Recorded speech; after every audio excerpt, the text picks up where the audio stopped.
Okay. Yeah! High tension. So,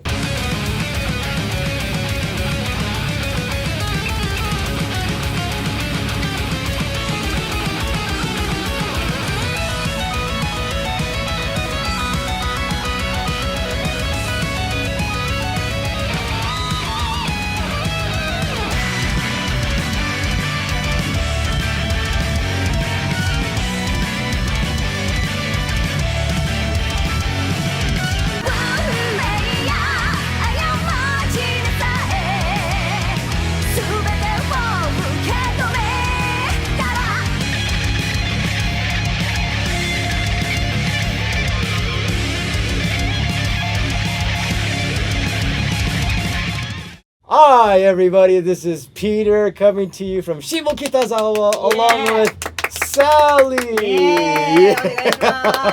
We are here doing something very new for MNN. We are doing an interview slash kind of playing, and I thought, who else but to start us off with somebody as amazing as Sally, a guitar hero. So many people love her. She's done amazing things, and I've seen her on stage multiple times, and every time I'm just blown away. ありがとうございます。ありがとうございます。すごい褒めてくれましたね、今ね。はい。いつも、いつも。ありがとうございます。サリいないけど褒める。あ、本当ですか？あ、どこでも。優しい。誰にも優しい。kind, very kind.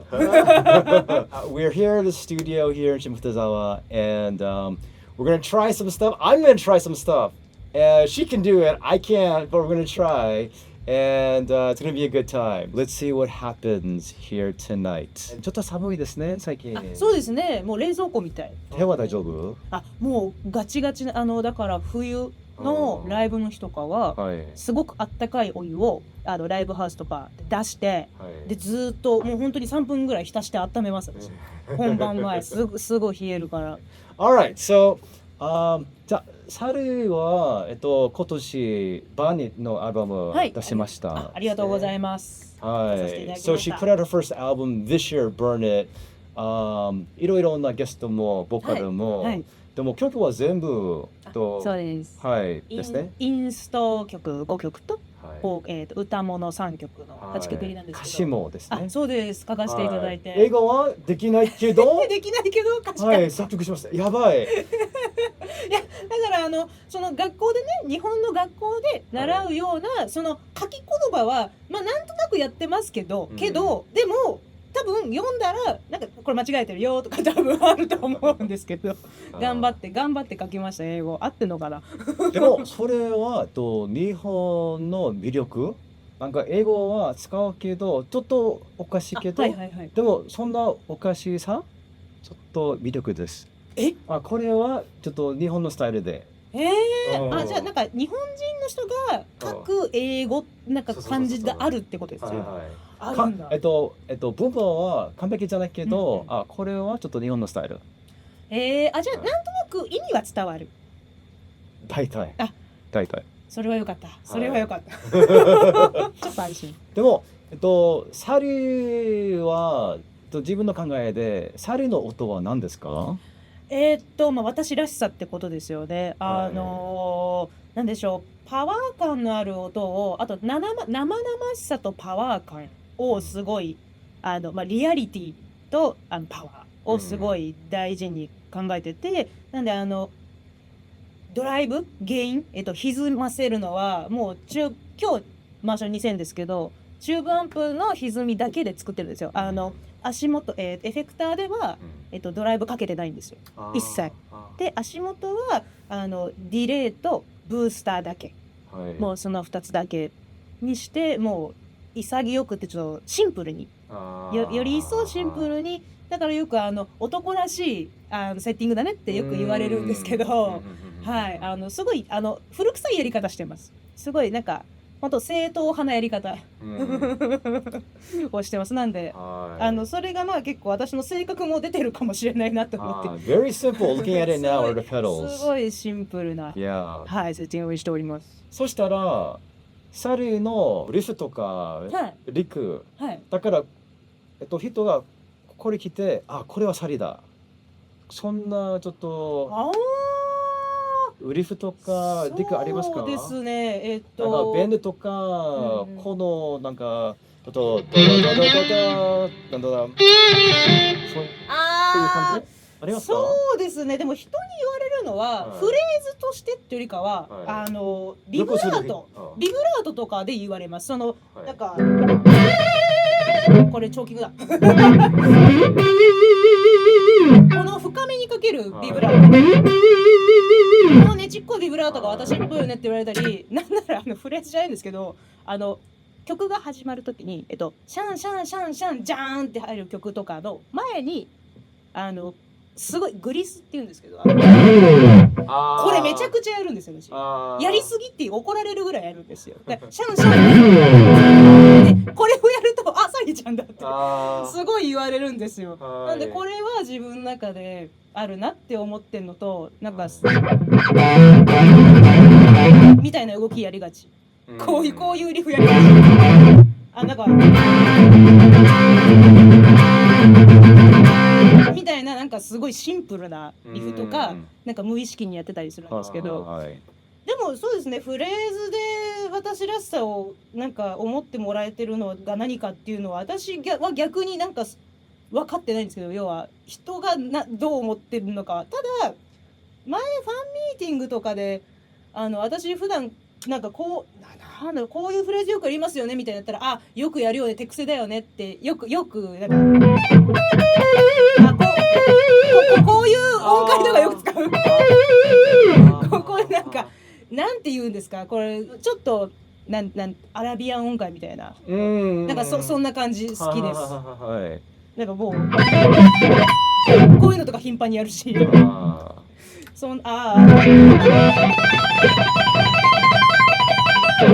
これすごいやってる。このタッピングパターン、なんかタッピングっていろいろありますけど、なんか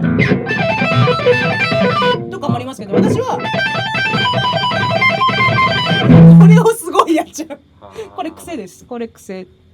なんでこれが入ったら、サリーちゃんまたあれやってんなって多分思われてると思うんですけど、でも一番は深くかけるビブラートとグリスだと思います。曲するとき、新しいフレーズとかちょっと考えますか？今回はスタイル前よりこのスタイルしたい。そんな考えますか？あります。最近それこそ思ったの、あんまりこういうリフ弾かないなって思うのをあえて、要はモダンな、要は私がオールドスタイルをよくやっちゃうので、もっと新しいものをちょっと弾いてみようかなと思って、つい最近リフ考えてたぐらいの感じですね。ちょっとそれどうなんだっけな、覚えてない。でもあれです。ドロップチューニングにして、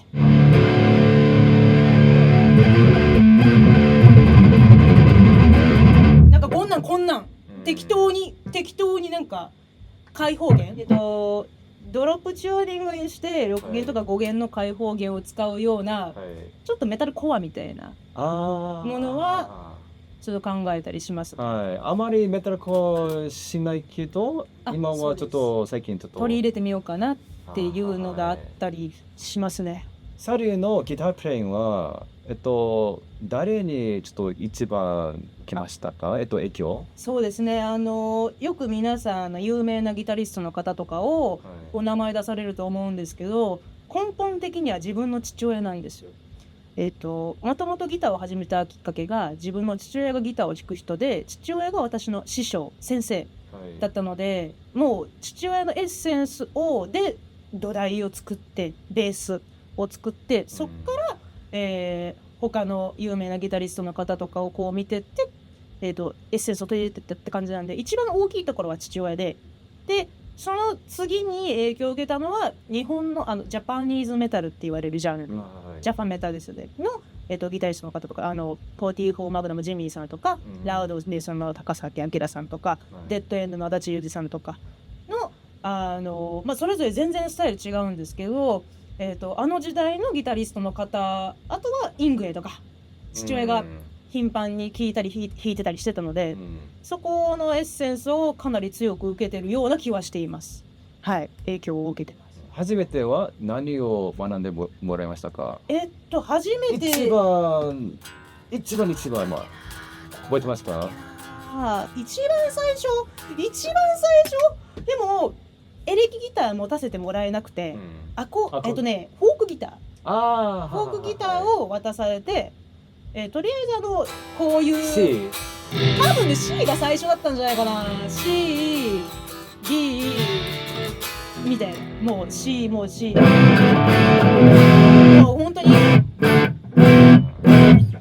本当にここら辺を最初に習って、要は弾き語りっていうんですけど、弾きながら歌うみたいなのを最初なんかやってました。要はもうピロピロギターなんか全然やらずに、もうジャカジャカやりながらララーってこう歌うみたいな練習を最初してたので、日本のアーティストさんで言ったらゆいさんとかわかりますか？知らない。もしかしたらね曲聞いたことあるかもしれないんですけど、日本のすごい有名なゆいさんっていうシンガーソングライターの方がいらっしゃって、その方の曲とかをこうコピーしたりしてましたね。でもそれは多分ね小学校3年生ぐらいの時にそれから始めて、でそっから必ずこうクロマチックの練習、これをもう必ずただいまってお家に帰ってきたら宿題をやって、でそっからこの1フレットから10フレットまでをこう行って帰ってここまでやって、これをノーミス間違えたらまた最初からでここまでを綺麗に5セットやってからじゃないと外行っちゃダメって言われるから、最初すごい頑張ってとかやるじゃないですか。でも今もいやお上手だもん。いやだから最初全然できないのに、子供って早く遊びに行きたいから早くなるんですよ。だからすごいゆっくりだったのにブワーっと早くなって、だからこれは最初すごい得意でした。そんなだからコードから始まって、その後そういう指の練習とかを習うようになってっていう感じでした。でもあんまり早弾き、いわゆるバーっていう早弾きを始めたのはもうこの 2年前ぐらいだっていう認識です、私の中では。別に早いのはそれまで別に弾いてなかったっていう感じなので、そうですね、それまではそのなんか抜けるビブラートとか抜けるビブラートとかビブラートでチョーキングとか深いビブラートとかをよりどうやったら表情がつくかっていうのを重視して練習してました。すごいっていう感じでした。That's very cool. 私すごい喋るの早いですよね。ごめんなさい。大丈夫です。喋るの早いから。I am very slow. 遅いです。私がめっちゃ遅い。それはギターだけど、作曲は、ソングライターで誰にちょっと来ましたか？そうですね。歌謡曲ってわかりますか？歌謡聞いたことあるけど、日本の文化だと思うんですけど、歌謡曲のエッセンスを一番強く受けていて、中森明菜さんとか、松任谷由実さんとか、そういうもう日本のすごい有名な歌謡曲といえばっていう方々の曲を中学校ぐらいからすごいいっぱい聴いていて、でいわゆるメロディーを重視する。例えばヘビーメタルだったらメロディーっていうかボーカリストと同じぐらいギターもすごくなんですか派手な要素じゃないですか。ね、すごいメタルバンドでやっぱりギタリストがガッと前に出てほしいじゃないですか。なんですけど、私が最初にこう作曲とかで参考にしていた曲は基本歌をメインにする、もうなんならもうギターちょっとしか鳴ってないぐらいの感じの曲たちだったんで、メロディーをすごいそれで重視していましたね、最初は。で初めての曲は何歳？初めて曲を作ったのは多分中学校1年生だから12歳ぐらい。中学校1年生？中学校1年生だったと思います。覚えてますか？ちょっとごめん、全く覚えてないけどメロディーは出てくるな。今出てきてびっくり。やだ絶対やだ。本当そうレコーディングも当時したんですよ。だから中学校2年生ぐらいの時にレコーディングをしてそれを前に久しぶりに聞いた時死にそうになってもうやだみんな聞きたいですね。やだもうやだもうねその時ギターボーカルだったんですよ。なんかボーカルがいないからどうしよう、その4人組の女の子のバンドだったんですけど、ボーカルがいないからどうしようっつって、もう別にさりギター弾きながら歌えばいいじゃんって言われて、分かったとか言って歌えもしないのに歌ってましたね。やってギターボでした。ギターボーカルでした。聞きたいけど、やだわかりました。やだサルのアルバムは、バネット、初めてですね。ファーストアルバム。そうです。ソロ名義としては初めてです。そうです。アルバムは、どこからちょっと影響を受けましたか？人か、はいはい。何でも。そうですね。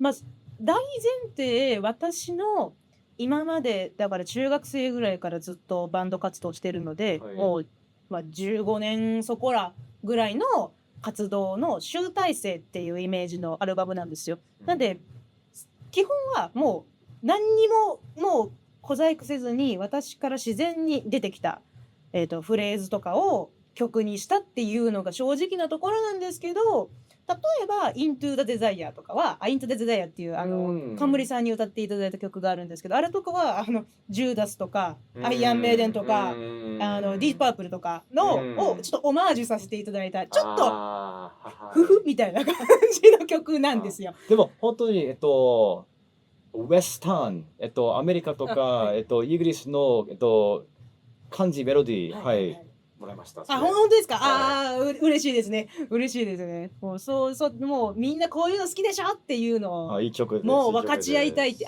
すごいライブを想定して作った曲なんで、もうみんなで歌える、もう拳上げれるみたいなのを作りたくて作った曲だったりするんですけど、でもそうですね、その影響みたいなところでいくとそういうとこからの影響もあるし、例えばルナシーとかビジュアル系も一時期すごい深掘って聞いた時期があったんですけど、なんでビジュアル系の側面を感じさせる曲もきっとあると思いますし、ちょくちょく言われたりもするので、っていうのも結構雑多にいろんなところから、それこそ歌謡曲を意識したメロディーもありますし、っていう感じですね。完璧なアルバムはありますか？誰でも、誰のバンドだけど、大丈夫です。そうですね。なんか、ファーストからラストまで全部聞いて、このアルバムはずっと全部やばい。そういう意味か。でもそれでいくと、その時の私のブームとかにも寄ってきちゃうんで、あれなんですけど、そうですね。44マグナムさんのデインジャーは、もう私の中でずっとバイブルで、あとイングへのライジングフォースをちっちゃい頃から勉強する時とかも必ずずっと聞いたりとかしてて、なんでイングへのライジングフォースと44マグナムのデインジャーは私の中でバイブルですね。すごいいいアルバムだと思っています。それは全部メタルだけど、サリーは他のジャンルやってみたことありますか？演奏はギターではないですね。基本はもうロックとか、もうだからジャズとか、なんかわかんないけど R&B だとかポップとかはもうやったことないです。ずっとメタルやったけど、ちょっとポップ曲作りましょうか？そんなことありますか？ですね、フォークソングを作りたいとは頻繁に思うんですよ。ただ演奏したいかっつったら別にしたくない。なんかこれすごい不思議な。なんか思いつく曲としてはフォークソングとか結構思いつきやすい。要は多分歌謡曲好きなんでフォークソングも多分通ずるところがあるんですよ。なんでギタリストなんで余計にフォークソングとかの発想にはなりやすいんですけど、自分で演奏したいとは思わないから、いい曲ができたとしたら誰かに提供したい。自分で演奏とか、私もボーカリストだから弾き語りもできないし、だからそうですね。メタルのバラードはそうです。昔作ったこと、大昔ですけど作ったことあって、なんなら今も新曲でバラードとか作ってデモもあるんですよ。なんでバラードはもう結構自分では聴くのとか大好きなんですよ。なんですけど、課題としてバラードを自分の脳内で鳴ってる素敵なバラードってすごい日本語が難しいんですけど、すごいね、渋い、伝わります。渋い、すごい人としていろんな経験を重ねてきた人だからこそ映える曲だと思ってるんですね、バラードって。なんでただなんとなく上手い人がなんとなく別に無感情何にも考えないままわーって弾いてもいい曲にならないと思ってるんですよ、バラードって。なんで今の私はちょっと日本語でケツが多いって言うんですけど要は心がまだまだキッズ、全然もう若い、全然ヤングだからまだ私にはいいバラードを演奏するなんか人間力がないっていうかって思ってるんですよ。だからそういうのを演奏できる人間になりたいなって思ってます。だからバラード弾きたい、本当は弾きたい。ただ私にはまだ早いって私は思ってる。私は思ってる。でもバラードやりたいですね。あと5年10年ぐらい。そうですね。そうですね。その頃にはいい女になってます。今はサリはギターですごいかっこいいですね。ありがとうございます。はい、ありがとうございます。でも未来見て向かってなんか進化したいことありますか？これもっとちょっと成長したい。そうですね。すごく大きく言うと、目で見て耳で聞いて、感情を動かせる、人の心を動かせるようなギタリストミュージシャンになりたいなって思っていて、でそのためにはただ上手ければいいわけでもないと思うんですね。まず上手くなるって大変なんですけど、その曲を表現できるだけの一定ライン以上の演奏をまずできるようになって、で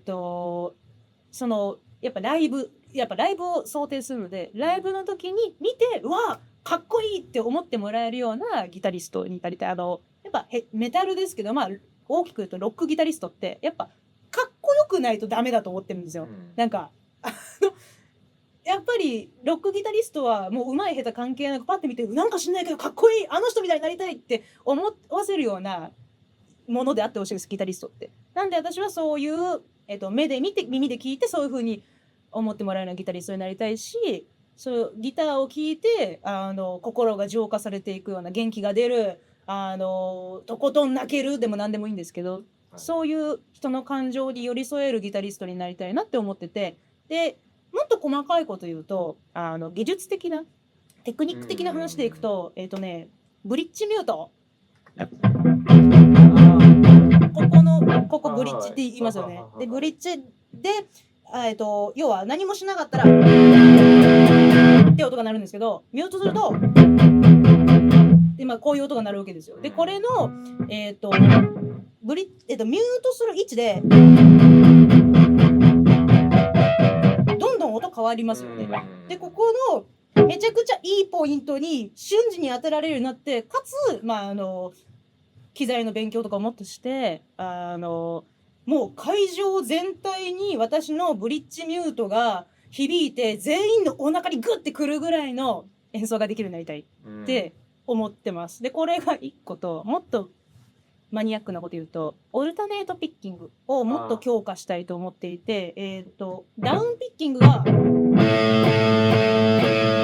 ただ上から下に下げるのダウンピッキングで、オルタネートはこのオルタネートピッキングをマシンガンみたいな音出したくて、私オルタネートピッキングのダウンとアップをより均一に演奏できるようになるとダダダダダダダダってもうずっとダウンしてるみたいな音に聞こえるわけですよね。突き詰めたらこれやりたいんですよ私。ちょっとすごいめんどくさいこと言ってるんですけどこれをねもっと精度を上げたいんです。もっともうババババババってくる。なんで私この1年前ぐらいまでねピックの持ち方が全然今と違ったんですけど、これを極めたいと思ってピックの持ち方も大幅に変更して、なんか今はですね、もともと昔もともとこんな感じで持ってました。ピックの先を結構出してたんですよ私。で結構出してたんですけど、今はこれをこんぐらいで持ってます。でこう正面、今はい、今正面から見るとこれピックの先が出てないようにぐらい見えません？何これって思うじゃないですか。そうすごいもうで演奏すると人差し指の第一関節と親指のここの、側面がもうなんなら弦に当たるんですよ。なんですけどそうすると全然音が変わる。これね最初全然できなくて全然弾けなかったんです。すごい時間かかったんですけど、要はいっぱい出てる状態で弾くとどうしようかなっていうのがわかるかな。違いわかるかな、動画だからな。で私がもっとギュッと硬いなんですか締まった音を出したくて、そうすると先がほとんど出てなかったらほとんど動かないし、あとこう持ってるんで私手ちっちゃいからなんですけど、ここの部分を手で固定してるんですよ。手で固定してもう極限までピックが揺れないようにガッて固く握ってるんですよ。力まずに固く握るっていう感じなんですけど、で固定してあげるとより一層弦の振動が抑えられるからより一層硬い音出るんですよ。でこれをまずやってで他のところも微調整してっていうのをこれ毎日練習しますか？はい、毎日練習します。何時間ぐらい？でも3時間ぐらいですかね。That's why she's as good as she is. だからライブの日とかはでもライブの日も結局あれだな、例えばライブがありますってなったら今の言ってた話って基礎練習、ベーシックな基礎練習をまあ普段やってるんですけど、ライブの日とかはライブの日の前日にその演奏曲を一回しやって夜にでライブの日の朝に家で一回しやってライブハウスに行ってまたそこで一回しやるから合計3回しぐらいあるから、それでも結構時間食われてる。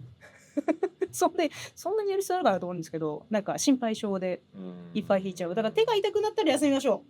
誰に言っただろう。手が痛くなったら休みましょう。本当これ大事。本当これ大事。いろいろな人と一緒にセッションもやって、ちょっとコラボ一緒にしたい人ありますか？お一人いらっしゃるんですよ。ニャンゴスターってわかります？ニャンゴスターさん。さんって言っていいのかな。いや、さんって言ったらなんか良くないかもしれない。ニャンゴスドラマで、かぶってるとか言っていいのかな。わかります？キャラクター。すごいドラムうまい。赤い人。わかる。あと、ピーターさんご存知ないかもしれないんですけど、及川光弘さんってわかります？ No。多分ね、日本人じゃ伝わらないと思う。俳優さんなんですけど、アクター、俳優さんなんですけど、ミュージシャン兼俳優さんの方ですごい有名な、日本ですごい有名な方なんですけど、その人のこと私昔からすっごい大ファンで、で、その方、ギターも少し弾くんですけど、基本、シンガーソングライターで歌われるんですよ。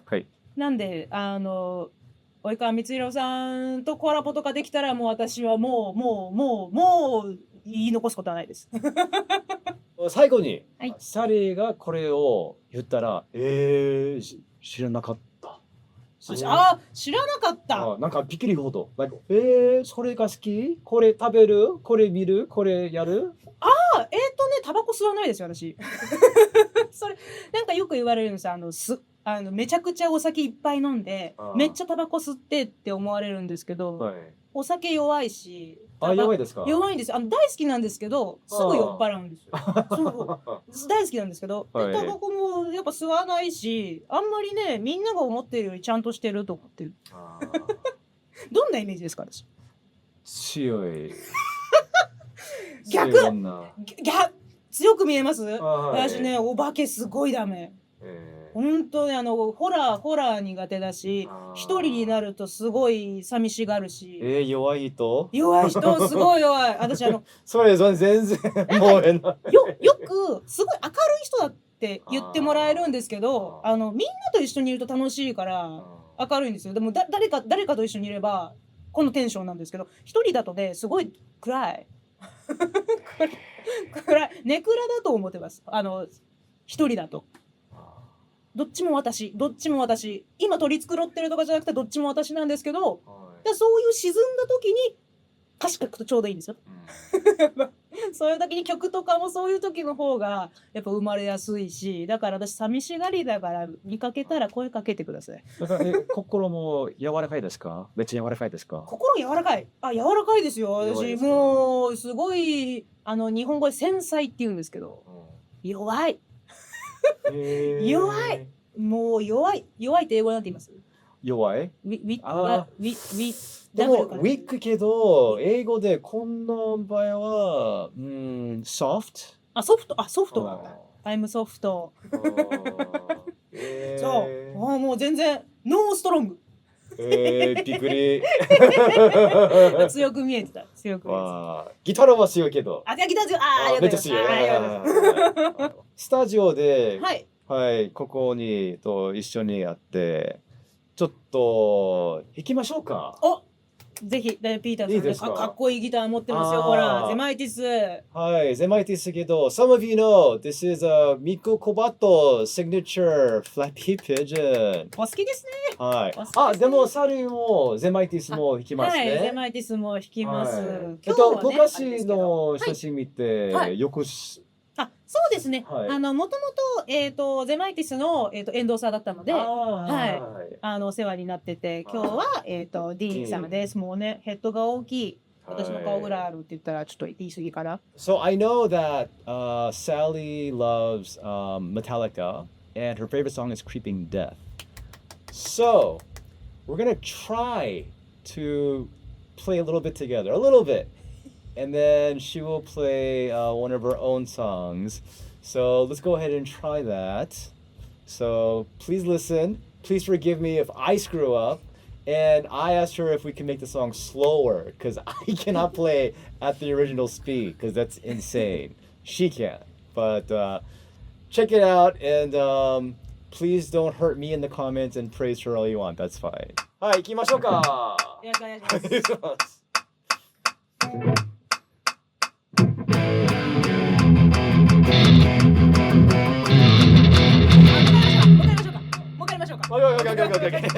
します。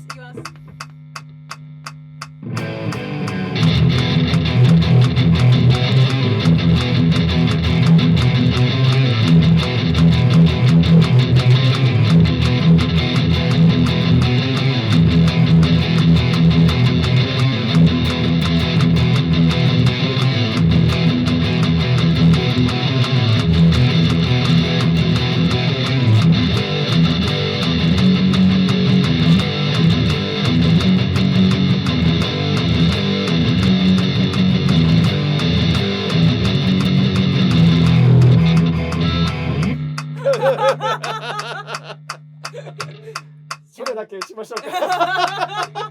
Okay, we'll just stop there. 大丈夫です。So I did practice more, but it's okay. And we do have to leave the studio soon. So we're actually going to hear Sally's song. プロットインジャーシーそうです。プロットインジャーシー。Okay. So please have a listen. I will place my guitar over here, and we will just watch Sally play and blow us out of the water.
breathtaking. 素敵、素敵。ありがとうございます。ここに、座って、その近いちょっとところで、なんかサリの情熱感じます。ありがとうございます。ありがとうございます。It's like, I don't know, なんか、すごい綺麗な空見ての感じ、なんか、綺麗な空見てる感じ。爽やか。なんか、深い。嬉しい。ありがとうございます。It's good stuff. I have to say, like, I'm a lucky guy to just be here. It's such an honor and privilege, just to sit here and to listen to Sally play. And oh my gosh, like you can hear it in her bends and in her vibrato, just that tone. It's so good. It's so good. So just catch her whenever you can, wherever you can. If you come to Japan, and hopefully someday maybe she can go to America or Europe or somewhere. Yeah. So any promoters out there, if you want someone who's amazing, call her. Like, let me know. I will get her in touch with you. Like, please. It's amazing. So, 本当にありがとうございます。ありがとうございます。ありがとうございます。来年、2029年、9年じゃないね。2026年。すごい未来いた。早っ。でも逆に言うともう2026年なんですね。そうだよ、そうだよ。新しいことイベントありますか？2026年一番の推しイベントがですねございます。私の誕生日の前日なんですが、こちらですね。2026年3月20日、渋谷のサイクロンさんにて、私サリーのソロ名義としての初のワンマンが決定しております。おめでとうございます。ありがとうございます。ありがとうございます。ヘビーメタルをたくさん演奏しようの回でございます。豪華なね、女性サポートの、サポート陣のね、方々に支えられて、バックオンブ打ちかましたいと思います。メンバーはですね、ボーカリストさんに、アンジュ立花さんで、ギタリストに、ブライディアのあゆみさんで、ベーシストにシンティアのベースあずさんで、ドラムにメアリーズ・ブラッドの、ドラムのマリさんという、めちゃくちゃ豪華な面々で私がかすんでしまうほどの豪華ゲスト陣なんですけれども、このサポート陣に支えられて私、ファーストソロワンマン観光いたしますので、ぜひ皆さん、私が言うのも変ですけど、ソールドアウトしちゃう前にぜひチケットチェックをよろしくお願いします。お楽しみです。ありがとうございます。で、これの前にもですね、もうライブがいくつか決まってまして、1月が2本あります。で、1月のまず、ライブ始めですね、1月の19日に、ラウドネスの山下さん率いる、はるかスペシャルスーパーセッションというメタルセッションがございまして、そこに、もうね、今、連続で、ゲスト出演をさせていただいてるんですけど、私含めてギター3人で、トリプルギターで重厚サウンドをお届けする、超楽しいからぜひ、見に来てください。吉祥寺のクレッシェンドです。で、その次、1月の26日に、小林慎一さん、ギタリストの小林慎一さん率いるですね、GGM っていう、ギターイベントがございます。でこちらが小林慎一さん、あとソリさん、ギターの功さんと、バイオリニストの星野沙織さんの、ユニットのソリさんと私サリーっていう、すごい緊張する面々なんですけど、主に、インスト曲をお届けしたいと思っておりますので、ギター好きの方、インスト好きの方、ぜひ遊びに来てください。で、最後ですね、2月の15日に、厚木のサンダースネークさんでまたサリーの、出演があるんですけれども、今回はサリーソロ名義なんですが、バンドスタイルでお届けをしたいと思っています。で、ボーカリストさん、サポートボーカリストさんに、バナダイアグラムのウユさん、で、ベーシストに革命メロイックの、ユニカインパクトさん、で、ドラムにハジチの、ドラマーのビビさん。っていう、もう初めてご一緒することばっかりなんで、すごい、化学反応が楽しみなラインナップとなっておりますので、ぜひこちらも遊びに来てください。よろしくお願いします。本当にびっくりしました。それ見て、ウユ、ユキのインパクト、ビビさんも、なんかサリと一緒に。イメージないですよね、あんまね。ベリー新鮮な感じですね。そうですよね。どうなることやらすごい楽しみ。すごい楽しみ。That's really exciting. それは本当にちょっと面白いことは、日本でセッションはちょっといろいろなちょっとメンバーちょっとこの人ちょっと集まってすごいそうですね。やっぱ日本のねミュージシャン、やっぱ女性ミュージシャン多分日本って世界の中の特に多いですよねきっとね。そうですよね。だから多分こういう面白いことができるっていう日本ならでは。ぜひ日本に遊びに来られたらぜひ見に来てください。Yeah, please. It's gonna be amazing at Thunder Snake. Thank you so much. ありがとうございます。はい、いつも楽しいです。いやもうこちらこそありがとうございます。いつも楽しいです。いつもありがとうございます。So this was something new that we tried, and I hope that you guys will appreciate just everything that we did here, and just listen to more of Sally. Check her out just whenever, wherever, and I guarantee you, you will be 100% satisfied and beyond. So thank you so much for watching. This has been Peter from MNN, and Sally. 合ってるかな？And we will see you again. はい、ありがとうございました。ありがとうございました。Bye everybody. See you.